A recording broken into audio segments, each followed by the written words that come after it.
I begin by thanking the organizers for giving me this opportunity to talk here.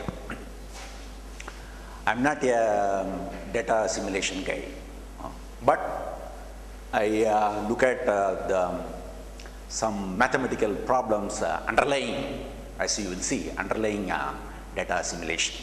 So in particular, some control problems of some mechanical structures. Okay, so I'm going to look at this fluid structure coupling and some mathematical issues, simplifications associated with exact controllability of such systems. Okay, here are my collaborators. So some notations.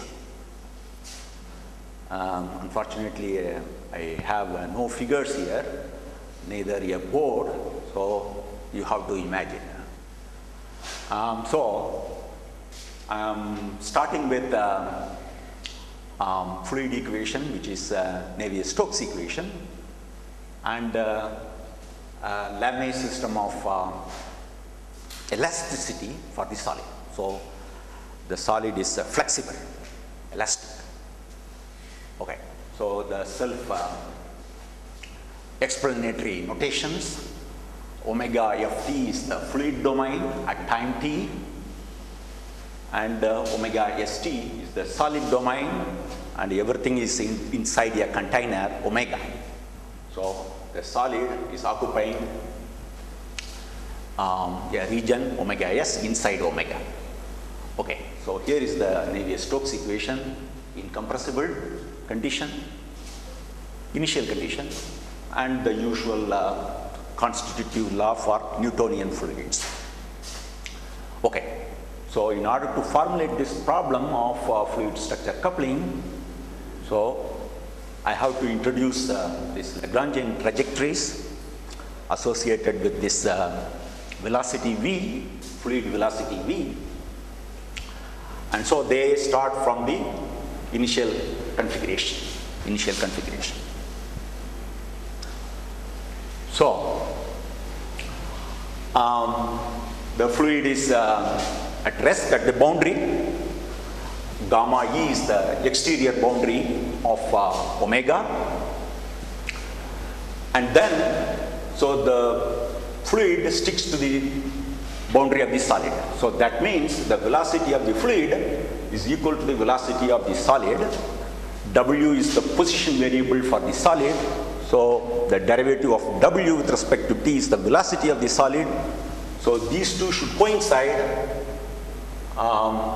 at whatever position it is. Since it is moving, everything is moving, so I transform the variable y to the current position, x, y, t. That is why I introduced the Lagrangian trajectories, and I demand that the two velocities coincide. So this is one way of coupling the fluid and solid, writing the no-slip condition in this setup. Okay, so here is the Lamé equation. It's essentially a linear wave equation, but for a system now.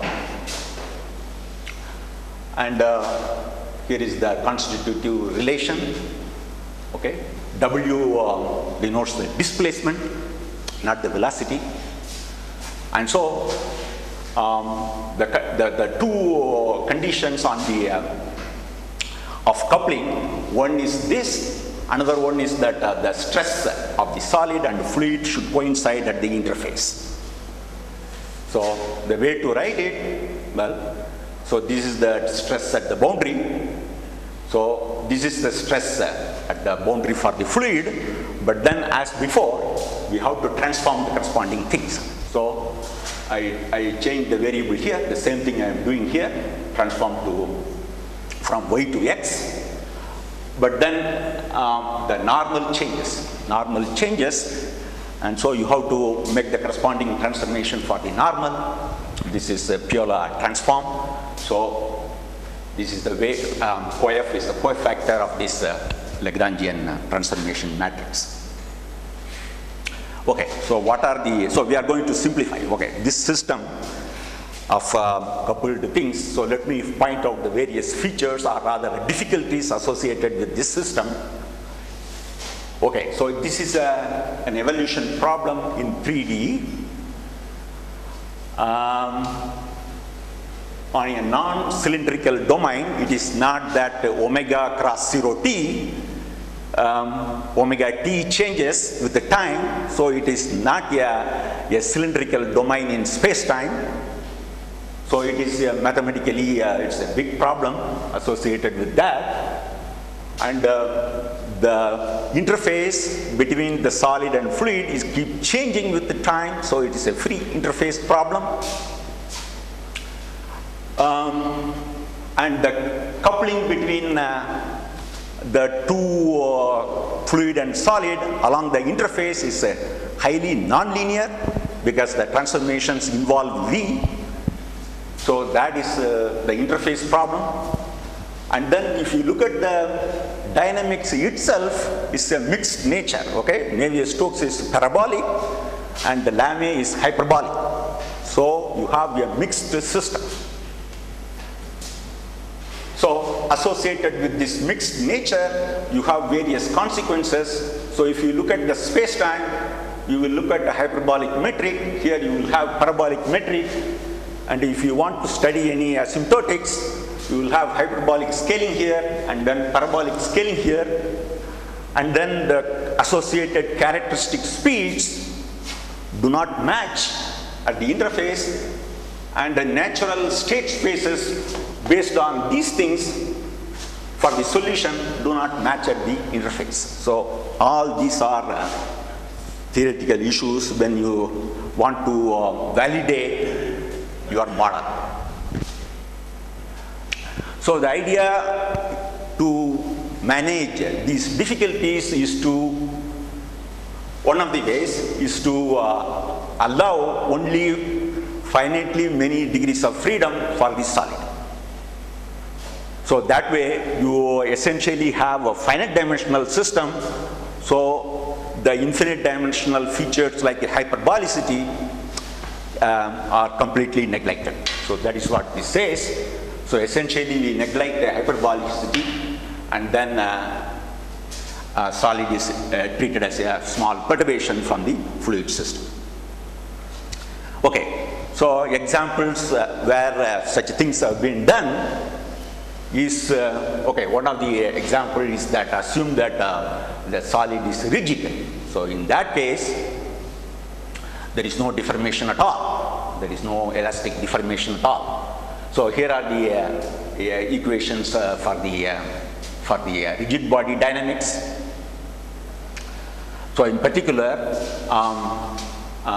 this is a rigid body dynamics for the, so this must be, so xb is the position of the center of mass of the rigid body, and omega is its angular velocity, and the q is the orientation, it's an orthogonal matrix defining the orientation of the solid. So you have, so this must be m times xb double prime. So the motion of the center of mass. So you have a translational motion described by xb, and then rotational motion described by omega t.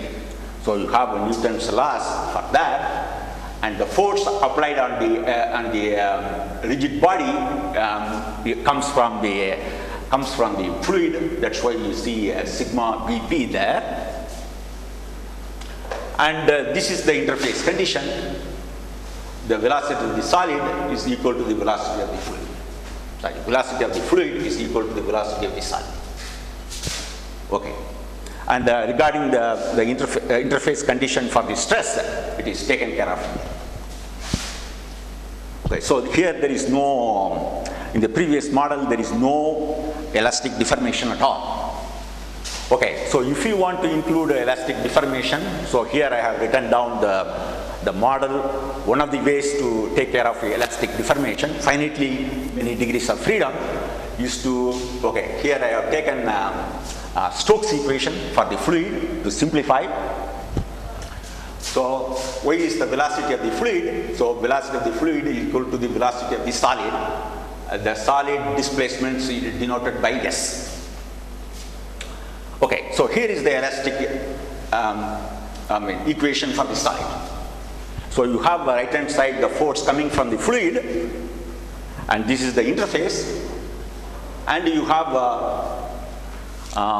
kind of a harmonic oscillator for the solid. So this term, so if you look at this, there is no zeroth order term. So here we have the second order derivative as before, but also a zeroth order term which captures to some extent, we can generalize this, but to some extent elastic deformation, but only finitely many degrees of freedom. Okay, so I can further simplify the previous model. I can let us say throw away the divergence free condition and then pressure effects. So such a model is called the heat solid model. So you have, instead of Stokes equation, you have a simple heat operator, and then you have, I retain the same same operator for the solid, and instead of, so this is the, let us say this is the force, stress force acting on the solid by the fluid, and this is a scalar, so this is a vector, just a harmonic oscillator. It is a vector depending only on t. There is no space variable, space dependence here. So the space dependence comes from by looking at the normal component. N is the normal to the boundary, n depends on x, the space variable. U is a control function. So so this is the control function. It's acting on a set U, capital U, which we will come to that later. Okay, so here is the model, another model. So here I throw away the viscosity, but I introduce some weak compressibility effect. So you see wave operator there, wave operator, and I have still the same harmonic oscillator model for the solid. So, so this is the normal velocity, because y is going to be the potential of a velocity potential. So this is the normal velocity is equal to the normal velocity of the solid, and the fluid is non-viscous. So only the condition on the normal velocity matters. And here is the equation for the solid. This is the fluid velocity times n, integrated over the interface. So the space variable is integrated out, only the time variable remains, and it is equal to this this left hand side. So that's the model. So I have just written down what are all the things we have done. So we're starting from Navier-Stokes equation and Lamy. One can pass to Navier-Stokes with the rigid body. So this passage eliminates the real elastic deformation. Only finitely no deformation is allowed here. And from rigid body to Stokes model, which I had written down. So here we allow only finitely many degrees of freedom for deformation. So this is better than, let us say, better model than this one in this respect. At the same time, it contains some viscosity effects because of Stokes system. And then from Stokes to heat solid model, we eliminate pressure, we eliminate viscosity, of course, contains viscous effects because it is a heat operator, and then it of course contains some solid deformation. And then from heat solid model to final Helmholtz model, so here we eliminate viscous effects, and we add some weak compressibility effect, and then it has some solid deformation. Okay, so regarding the nonlinear equation, well, one invokes a linearization principle for control problems, so that nonlinear equations, you can say that it is locally controllable. So you can reduce the study of nonlinear equations to linear equations. Okay, viscous effects are treated by Kalman observability estimates, which are technically challenging. If you are interested, you have to read our papers. So here, I'm going to talk about the Helmholtz model, where there is no viscosity. So things are reasonable. Okay, so first of all, validation of the dynamics. So this is the energy space. So energy space is this H1 omega, which is the usual Sobolev space of order 1. In other words, the function is square integrable as well as its first order derivatives. So, and we demand that v equal to 0 on the boundary, exterior boundary. Inside, there is a harmonic oscillator which occupies a certain region. Okay. So, so this is the space which says that there is a finite viscous dissipation for the fluid. That is what it says. This is for the, because we have a wave equation, so there is a position as well as velocity. So velocity lies here. And then in the harmonic oscillator, we have position and velocity space. So these are the finite dimensional perturbation of the wave equation. Okay. So you have the standard thing for such a system. You have the infinitesimal operator is a skew adjoint. Hence we can invoke Stone's theorem to define the dynamics where there is energy conservation. Okay. So exact controllability problem for the above system. Okay, so it is not free. So what is to be proven for the exact controllability is what is known as exact observability. Okay, so what is exact observability? So you look at, so it's the same system as before, except that I have the right hand side is 0. So it's a free system. There is no external forcing here. Okay, no external action. So for such a system, we make observation phi prime. Okay, phi prime. So in other words, it is a kinetic energy density over a certain set u during the entire time interval. So this is the observation I take. So this observation, the kinetic energy contained in the set u times 0t. So this one should dominate the energy space, the z, which we have defined. So there should be an inequality of this type for all solutions of the free dynamics. Of all the solutions of the free dynamics, starting from the initial condition, phi0, phi1, w0, w1. Okay, so this is the so-called exact observability estimate. Now, for people who have attended the workshop part, so this is the infinite dimensional version of Kalman rank condition. This is the Kalman rank condition. Oru talked about Kalman conditions in his lectures. Okay. So one of the ingredients in this observability estimate, as you see here, so if the observation is 0, initial condition is 0. So in other words, from the observation you are able to recover the initial condition exactly in one way. There cannot be two observations, same observation with the two distinct initial conditions. That is not allowed. So that is one of the consequences of this observability inequality. So in mathematics it is also called the unique continuation principle, UCP. So observation, the map observation to solution is 1-1. It's 1-1. Okay. So even this is not obvious. It depends on how long you make observation and where you make the observation. It's important. So Normally, okay, so this is UCP is part of observability estimate, but then if you want to establish observability estimate, you use UCP. First you establish UCP, you use it plus some other arguments to conclude that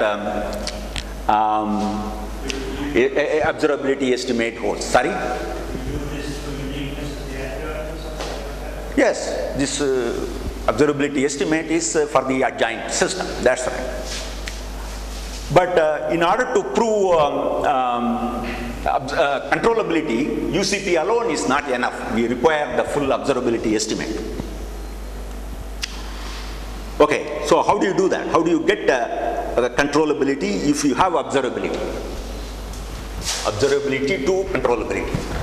So if you assume observability estimate, which I had written down earlier, then by choosing a suitable control function on the right hand side, right, on the right hand side, over a set, both this and this satisfy observability estimate, I can bring the system at time t, so this is the state of the system at time t, to any required target state.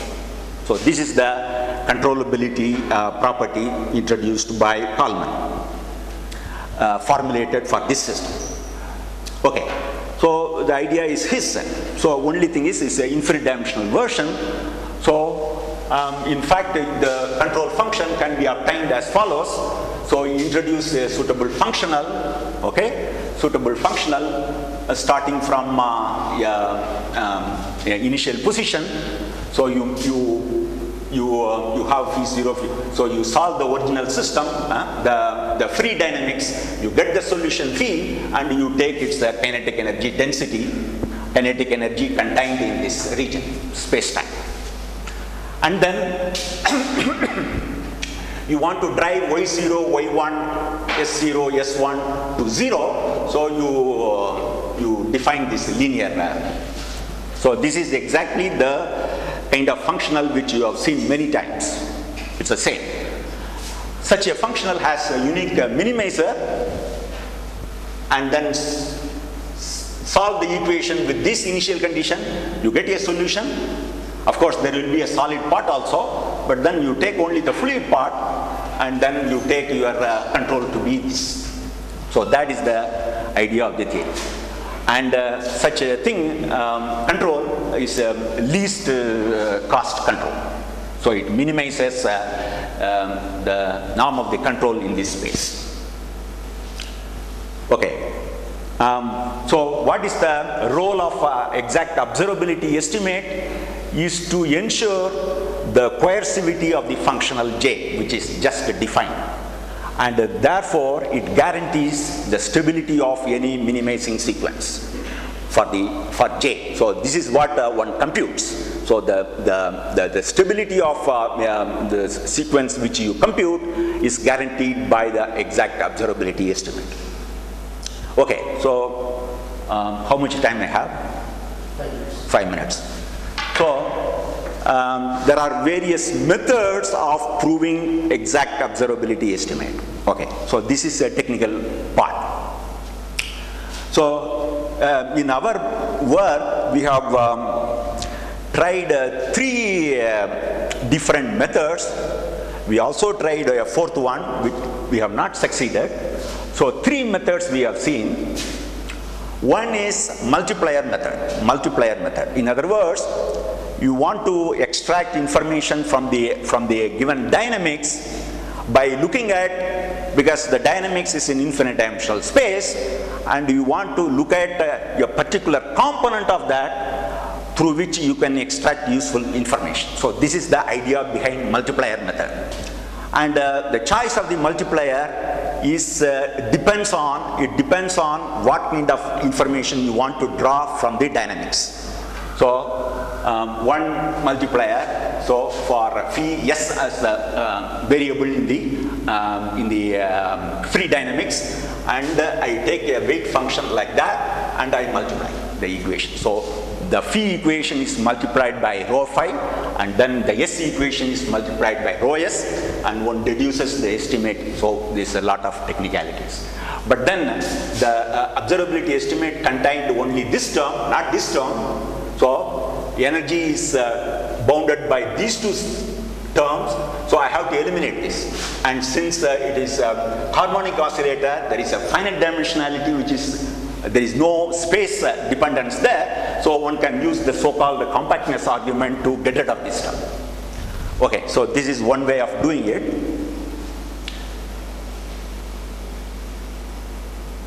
Another technique is well known in the electrical engineering community, is to pass from the time variable to frequency variable omega. And so you will have to formulate your observability condition in the frequency domain space and then verify that. Okay, so this also works. Now, the advantage of this method over the previous one is that the previous one demands control over the entire fluid domain. Otherwise, we are not able to make the multiplier method work. In the second one, using frequency variable approach, what we can do is that we can reduce the domain of where you apply the control. So what we require in this is the control domain is a neighborhood of the exterior boundary and the interface between solid and fluid. Okay, so this is what we are able to do using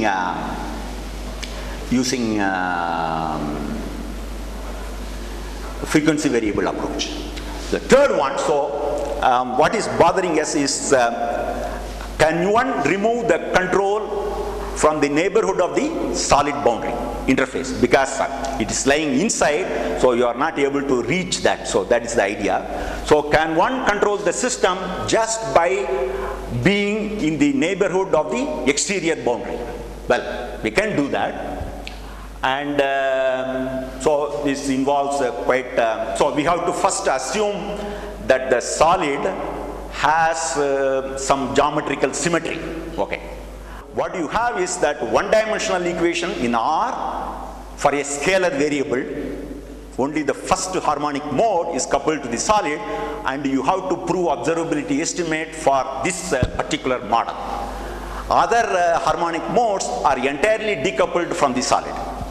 So for this, there are special techniques available to prove observability estimate.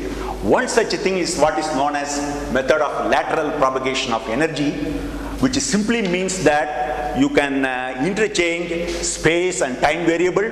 So instead of looking at energy density over a fixed time slice, you can look at it at a space slice. It's the same, and then manipulate several things, and you can make the method work. And in this way, you can prove exact observability estimate. So I don't have time. So the current efforts are on this conjecture, namely that if instead of assuming that the solid is a ball or a disk, any convex region we feel that should be controllable by putting the control on the exterior boundary. That is what we think, because in such a case we feel that there cannot be any energy trapped in the neighborhood of the ball, in the neighborhood of the solid, and so all the energy comes towards the boundary. So if we control the entire boundary, we should be able to control the entire system. So that is the intuition on which this conjecture is based.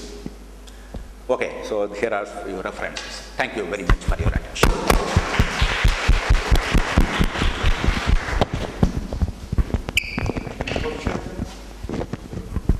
What I have presented here is Helmholtz model. Okay, there are three methods which work for, but the same things can be done for Stokes model. In other words, fluid with coupled with the harmonic oscillators. I can do that, but that involves the technology of Karlman estimate, which I avoided. And then once you have that, I have a local controllability result for the Navier-Stokes with any finite dimensional perturbation of the Navier-Stokes. I have that. That is local but approximate controllability? No. Local controllability. Approximate controllability is that target state comes near any given thing. Now, for parabolic system, of course, you have null controllability. That's the right hypothesis, right target state. Well, that's what we prove. Huh? Oh yeah, that's what I said. Stone's theorem ensures that it is well posed. So the control has to be close to the solid, or it can be? Our conjecture says that it need not be near the solid. It can be far away.